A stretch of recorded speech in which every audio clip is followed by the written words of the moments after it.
Et cela fait maintenant plusieurs années que l'on parle d'une chute démographique en France.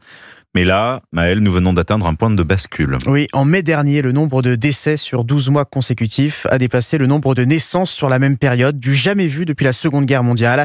Si ce grand retournement était attendu, il arrive beaucoup plus vite que prévu et Baptiste Morin, notre modèle social, se retrouve sérieusement menacé.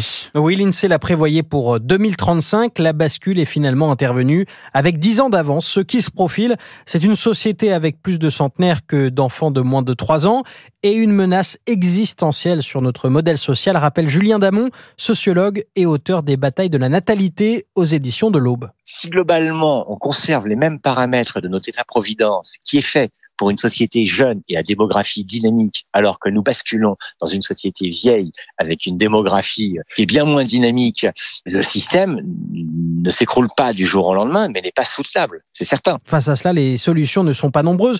L'immigration ou la robotisation à court et moyen terme, et à plus long terme, la relance de la natalité est un choix politique avec, par exemple, l'idée d'une allocation dès le premier enfant, la multiplication du nombre de places en crèche ou encore la facilitation de l'accès au logement. Emmanuel Macron a réuni de nombreux spécialistes à l'Élysée la semaine dernière sur ce sujet, mais à ce stade, aucune mesure n'a été annoncée. Baptiste Morin, chef du service économie d'Europe 1.